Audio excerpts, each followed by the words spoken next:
बोली बोली तो भगवान आइए प्रवेश करते हैं। आज पहला दिन है, अभी मात्र 5 बजे कथा का समय तो 6 बजे तक है। आज कथा 7 बजे तक करते हैं। अगर आपत्ति ना हो तो मुझे तो हाथ उठा के बता दो तो उतना ही 6 बजे निद्र भैया करें 6 बजे कर 7 एक बार मुझे हाथ उठा के समर्थन कर दो। हमारी इच्छा करता हूँ मैं उतना ही बोलूंगा जितना आप सुविधापूर्वक सुन सकें। मेरा एक नियम है, धर्म बंधन नहीं सिखाता, धर्म को मुक्ति देने वाला है। हमारा सनातन धर्म बंधन नहीं करता कि अब आप यहाँ गेट लगा लेंगे 7 बजे तक बैठना ही पड़ेगा। ये पड़ेगा जैसा जो शब्द है मेरे जीवन में तो है नहीं। कोई भी कार्य करना पड़ा है तो शिक्षा से नहीं हो रहा, वो मजबूरी है, बंधन है। और धर्म बंधन नहीं सिखाता, धर्म को मुक्ति देता है। तो मैं ऐसी इतनी कथाएं नहीं सुनाऊंगा कि आपको लगे कि महाराज कैसे इसी जन्म को उद्धार करके मानोगे, बोल बोलूंगा ऐसी कथाएं नहीं सुनाऊंगा। मेरा एक ही प्रयोजन रहता है, चाहे मैं 3 घंटे में एक ही कथा सुना पाऊँ। हालांकि शास्त्र इतना विशाल है, ये जगत इतना महान, इतना 2 भाग है, इतनी कथाएं हैं। मैं 24 घंटे लगातार 7 दिन में सुनाऊँ तो मेरी क्षमता नहीं है सुना पाऊंगा। आप समझ, चाहे मैं एक कथा आपको सुनाऊँ लेकिन इतना सुनाऊँ पर इतना आप रुचि से सुन।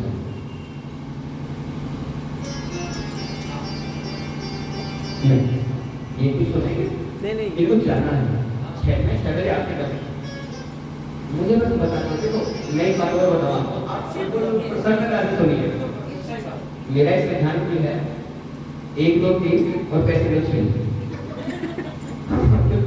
बिल्कुल आत्मा करके सुनिए, ऐसे सुनिए बिल्कुल। मुझे बिल्कुल शौक नहीं है कि मैं बहुत ज़्यादा माइक को पकड़ के और खेलता हूँ। नहीं, मेरे समय बहुत महत्वपूर्ण है। आपने देखा पूरे नहीं था, मैं 3 बजे था, मैं 6 बजे चला गया। जब तक आप सुनना चलता है, ठीक है। पहला दिन व्यवस्था होगा मेरे पास अभी 1 घंटा है। 1 घंटे में आपको काफी टंका चुका होगा। भागवत कथा, जिस हेतु से आज हम यहाँ आए, भागवत कथा इस संस्था का, ये कल की संस्था जो है, कल की स्वयंसेवक जो इस देश को पुनरुत्थान करने के कार्य में लगे हुए हैं, एक माध्यम है भागवत कथा। क्योंकि आप कल की कथा के बारे में नहीं जानते, आपको नहीं पता भगवान का ही तो उसका अवतार होना है, उसका महात्मा है और उसके बारे में कोई जानकारी आपको नहीं, तो केवल ये एक सहयोग मात्र है, केवल ये आयोजन है। इस बहाने से आप उस पथ से जुड़ जाए। मैं समझता हूँ इस बात को, अपना भी लोग समझता हूँ।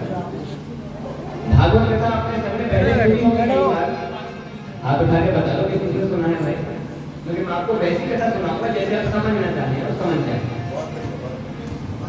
मैं छोटा प्रश्नांक आपको सुनाता हूँ और आपने वो कथा बड़ी सबने सुनी होगी। उस समय की बात है जिस समय प्रभु श्री रामचंद्र भगवान माता जानकी के साथ और लक्ष्मण जी के साथ वनवास का समय व्यतीत करते हैं। उसी समय काल में दुष्ट रावण के द्वारा माता जानकी का हरण करके ले जाया जाता है। और माता जानकी कहाँ जाती है? लंका में लोकवाटिका में प्रभु को खोज रहे हैं। जब माता जानकी का अपहरण हुआ दुष्ट रावण के द्वारा, तो चूंकि भगवान नारायण मनुष्य लोक में अवतार लेकर के आए थे, सारी नदी लगा करते थे, वो चाहते तो वहीं से बैठे बैठे माता जानकी को या तो रावण को वहीं पर खत्म कर सकते थे, क्षमता नारायण में थी। लेकिन मनुष्य लोक में आए हैं, मर्यादा को बंधन मानना है, तो भगवान ने वो सारे कौतुक किए एक सामान्य व्यक्ति की रेखा में, सीमा रेखा में मर्यादा में आते हैं। उसी प्रकार के सारे कौतुक थे। अब भगवान जब माता जानकी का हरण हो गया तो विलाप कर रहे हैं सारे जंगल में। जब लौट करके आए हैं तो जानकी के खाली आश्रम को देखा, अब तो संकोचित हो गए। लक्ष्मण लोग कैसे आ गए? मैं तो मना करके आया था कि भैया माता ने बड़ी जिद की थी कि तुम्हारे भैया किसी खतरे में हैं, आप जाओ। अब क्या होगा? हे जानकी कहाँ हो? अब भगवान राम माता जानकी के वियोग में ऐसे संताप विलाप कर रहे हैं जैसे सामान्य मनुष्य। आप समझे कि मान लीजिए आप किसी सामान्य व्यक्ति की, किसी भाई की पत्नी का वियोग हो जाए और वो दुखी हो जाए, शायद इतना दुखी वो भी ना हो पाए, इस प्रकार विलाप वो भी ना कर पाए। रामदेव समाज में बाबा तुलसीदास ने लिखा है हे खलप्रग हे मधुकर सैने तुम देखी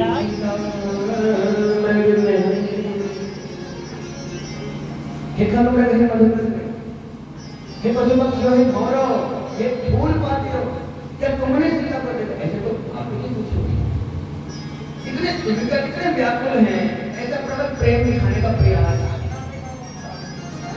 ऐसा दिव्य प्रेम माता जानकी के देखा कितने व्याकुल हैं।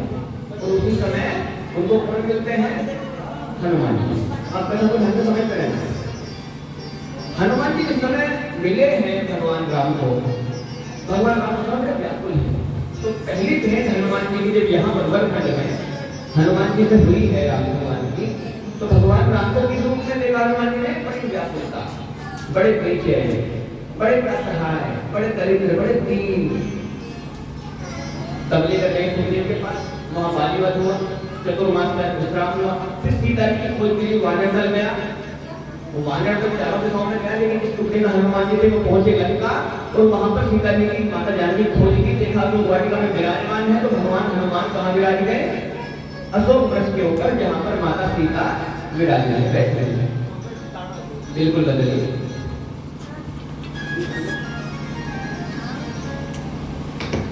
गोविंद भगवान शब्द का कीर्तन करिए।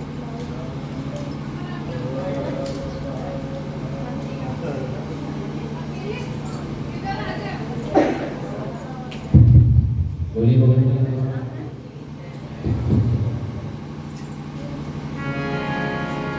हनुमान जी ने जब देखा भगवान को बड़े व्याकुल है, वो सीता की खोज करते थे। उस सीता की खोज करने जब गए, उसी समय देखा कि रावण अपने कुछ सेवकों और अपनी पत्नियों के साथ माता सीता को मानसिक उत्पीड़न करने, अपने को डराने वहां पर आता है। हनुमान जी वृक्ष के ऊपर छिप जाते हैं। ये कथा आपने खूब अच्छे से पढ़ी होगी, सुनी होगी, रामचरित मानस में किया। रावण अनेक प्रकार से उनको लोभ देता है, सीता जी नहीं मानती। अनेक प्रकार के लोभ देने के उपरांत भय दिखाता है। लोभ भय शब्द है, साम दाम दंड में जिनमें किसी को विवश किया जा सके, किसी को पालित किया जा सके, तो सारी ये क्या है? चार क्या है?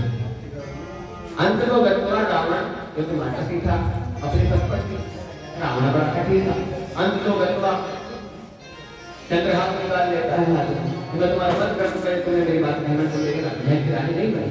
सीता ने कहा मेरा क्या है, तो मैं तो कहती परात में हूँ।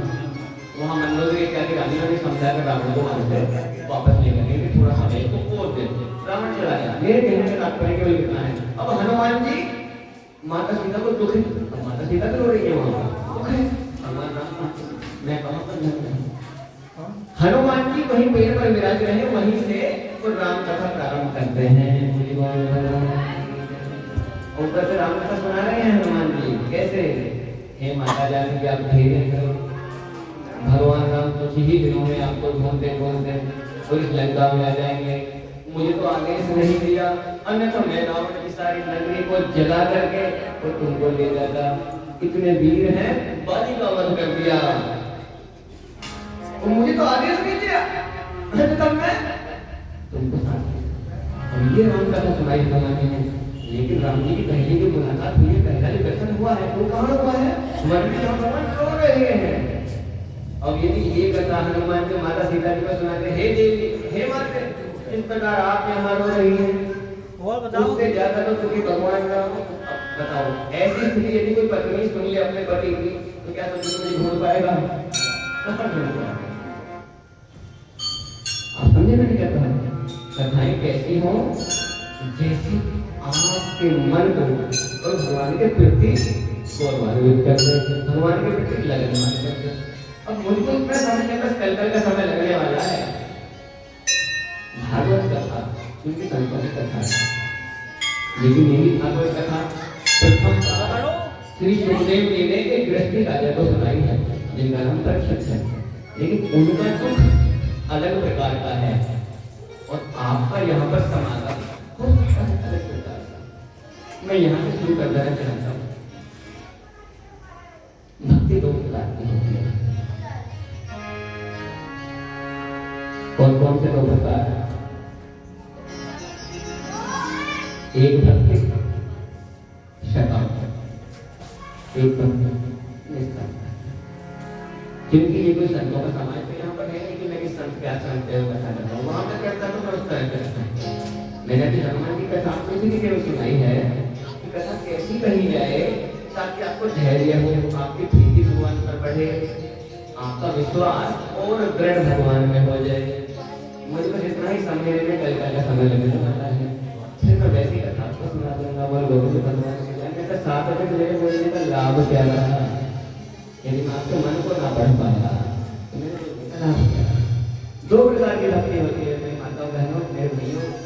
एक सगुण भक्ति जिसमें सकाम भक्ति का, अब इसको चाहे लोभ कहो, चाहे लगाव कहो, चाहे प्रीति कहो, वो दूसरी भक्ति होती है निष्काम भक्ति। अभी आपकी विचारधारा है, आप सकाम भक्ति करते हैं अथवा करना चाहते हैं अथवा निष्काम भक्ति करते हैं।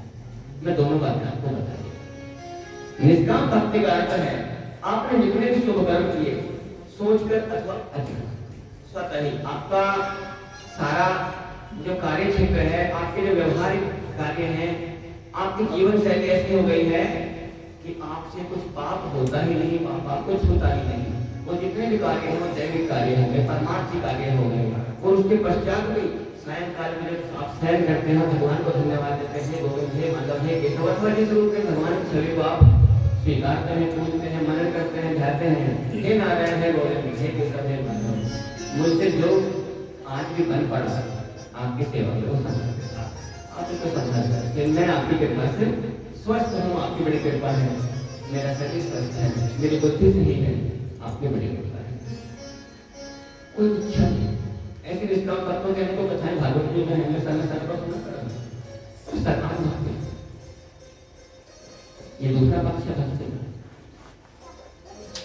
सकाम भक्ति का दूसरा पक्ष, आप भगवान का भजन करें, भगवान की स्तुति करें, वंदन करें, तपस्या करें। हालांकि तपस्या तो करेंगे संभव नहीं है एक सांसारिक आम व्यक्ति के लिए, तपस्याओं का युग है भी नहीं, तपस्याओं का युग रहता था कोई चल रहे।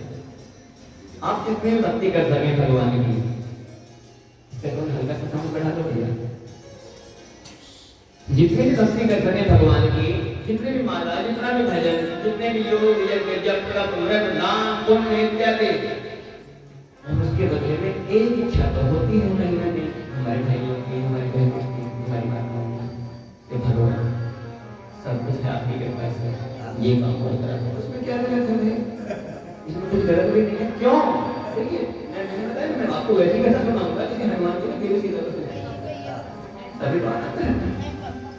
अगर मैं अपने मन की कथा सुना बैठा तो साथ में आपके ऊपर से निकल जाएंगे, कुछ काम होने वाला है। सकाम भक्ति क्या बोली है भैया? देखिए आप जितने भी यहाँ पर बैठे हैं सब पारिवारिक लोग हैं, गृहस्थी लोग हैं, और आप धन्य हैं कि आप गृहस्थी हैं। मुझे कहने में संकोच नहीं होता। आप एक बार सोचिए नितिन भैया, यदि आप सब यहाँ गृहस्थी ना होते, केवल साधु संत होते, केवल महात्मा ही होते और हमारी जो बहनें हैं ये भाई की होती, तो पता है ये कथा कैसी हो रही होती। अब एक कोई और भोक्ता परिवार इस सबका भोजन इत्यादि का प्रबंध कौन करता? अभी क्या हो रहा है पता है? हम 3 4 5 6 भाई हैं, हमारे भोजन व्यवस्था आप लोग करते हैं।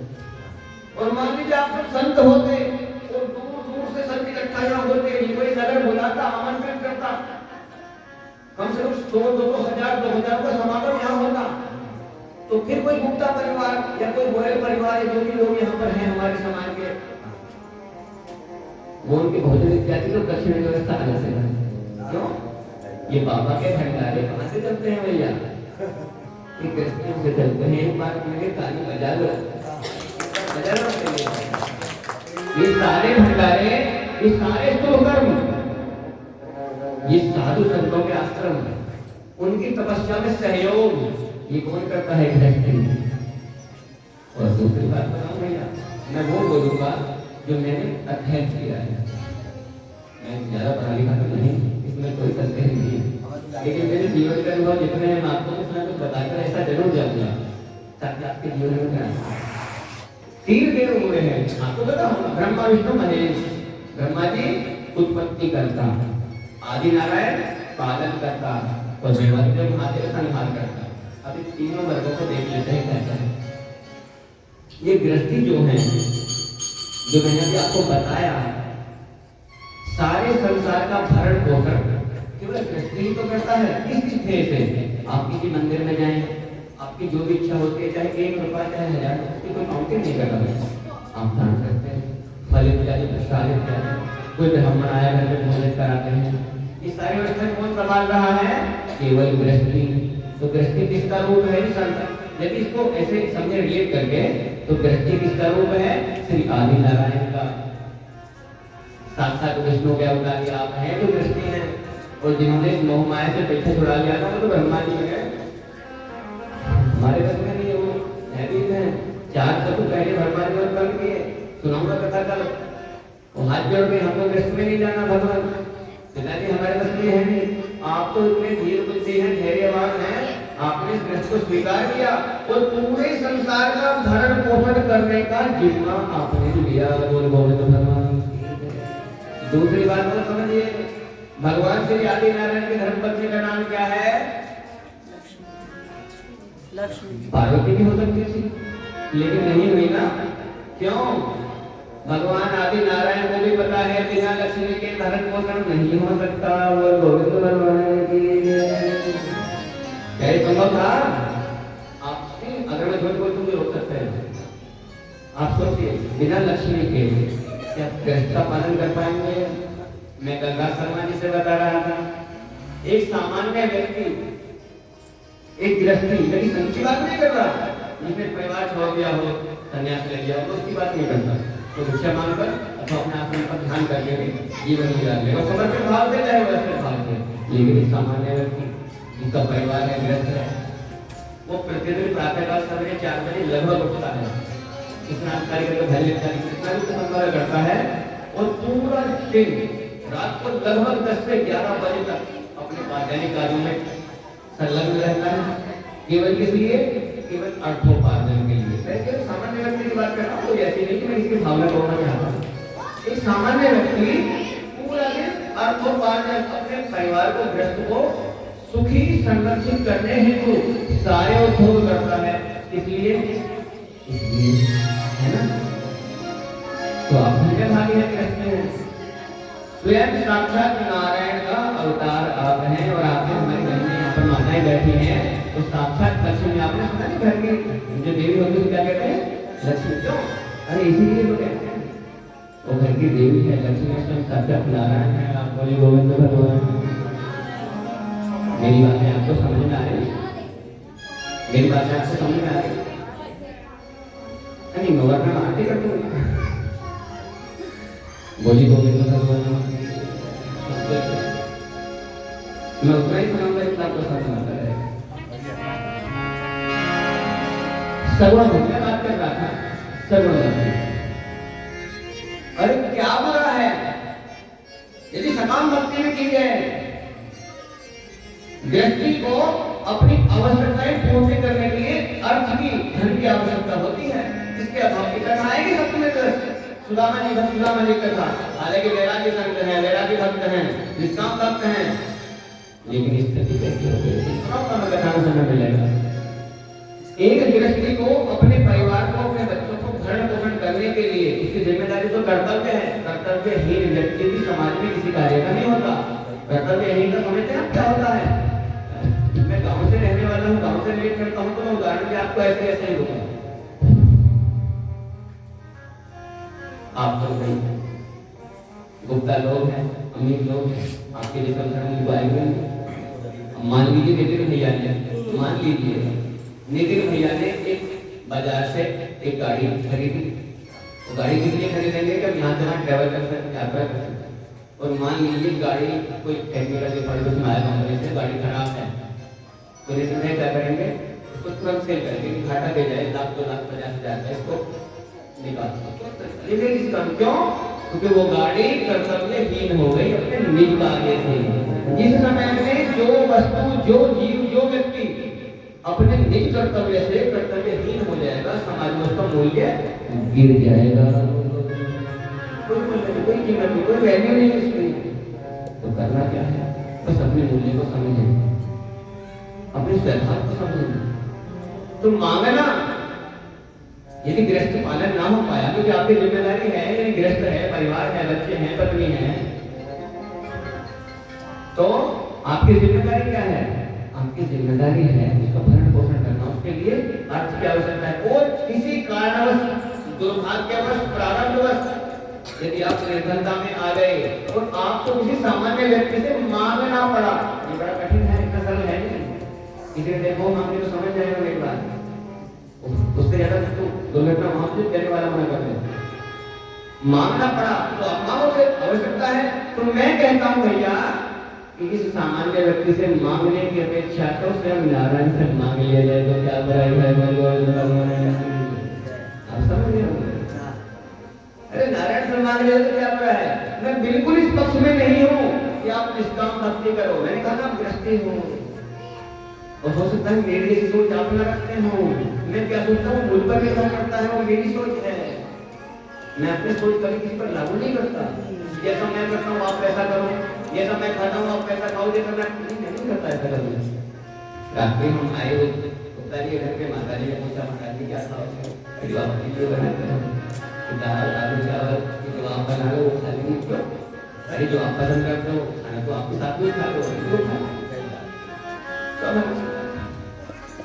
मैं बिल्कुल नहीं कहता आप सदाम भक्ति करिए, निष्काम भक्ति, आप केवल भक्ति करिए। आप भक्ति करिए और करनी कैसे ही है? इतनी सरलता से मैं शास्त्र में किसी एक को तो सिखा कर ले जाऊंगा, इतनी सरलता से करोगे फिर भजन गाने के लिए सोचना नहीं पड़ेगा। फिर बिहारी जी को देख करके भाव ऐसे स्वयं आएंगे, ऐसा नहीं कि आंखों पर ठोक लगा के रोना पड़ेगा हमको। वो ऐसा दीवाना कर देगा, वो ऐसा पागल कर देगा, फिर हो जाएगा उद्धार। फिर ऐसा होता है जब दिन निकल आता है तो सूर्य नारायण को क्या बोलकर बताना पड़ता है कि मनुष्य, हे मनुष्य जाग जाओ, हे चिड़ियों, हे परिंदों, हे सरोवर के अनखिले कमल खिल जाओ। क्या सूर्य को बोलना पड़ता है? जिस समय ये भक्ति का बीज हृदय में स्फुटित हो जाता है और जिस समय नारायण कृपा कर देते हैं, लोग कहते हैं भगवान को देखा थोड़ी है, भगवान को नहीं देखा थोड़ी, हम हमने देखा था भैया, हमारे तो सौभाग्य बात छोटी हुई है, हमने देखा। अरे भगवान देखने का विषय नहीं है, भगवान महसूस करने का विषय है। जिस तरह वो कृपा कर देगा फिर जीवन से ऐसी सुगंधियां आपके निकलेंगे, ऐसे कर्म आपके हो जाएंगे, आपको लोग देखकर कहेंगे कि हाँ ये उसका है। आपको कहना नहीं पड़ेगा कि मैं उसका हूं, लोग कहते ही तो उसका है। लोग मुझको तेरा मानेंगे, मेरी लाइन करते हैं।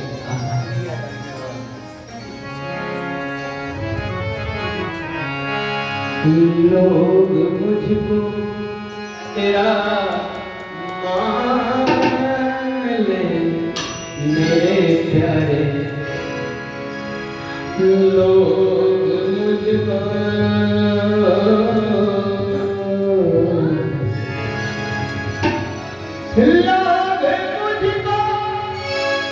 तेरा मान ले मेरे प्यारे, दर्द दिल की दवा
मुझे लगता है शायद मेरा घर मेरी जो झोपड़ी है यहाँ से वो 70 किलोमीटर दूर है। तो मुझे नहीं पता यहाँ के लोगों ने मुझे सुना है कि नहीं सुना। सुना है किसी ने ये भजन?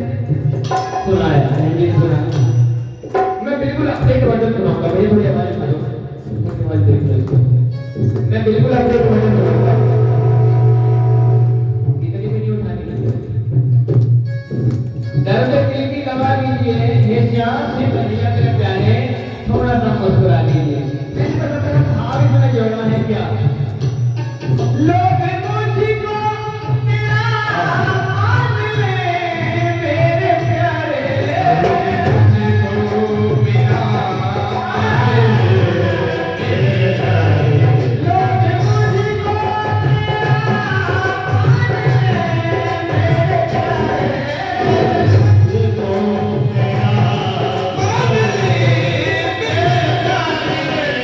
जिसको मत लगा लोग मुझको मेरा मान ले, मेरे घर पे ताज मत रख, मुझे राज सिखाने की आवश्यकता नहीं है, मुझे बहुत महल सजाने की आवश्यकता नहीं है, बस तुमको मेरा मानना क्या है कि मेरे माथे पर तुम्हें कलंक लगाने पड़े तो हाथ लगा ले, फर्क नहीं पड़ता। बस क्या लोग मुझको मेरा मान ले, मेरे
मेरा प्रयोजन इस भजन से इतना ही था,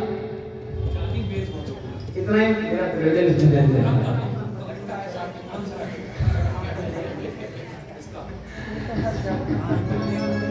अगर मांगना ही पड़ा तो ठाकुर जी से बोले भाई, अरे मुझे मांगना नहीं पड़ा, है ना, मैं समाज से क्यों मांगूंगा, मैं कोई समाज में हाथ फैलाऊंगा। तो सलाम भक्त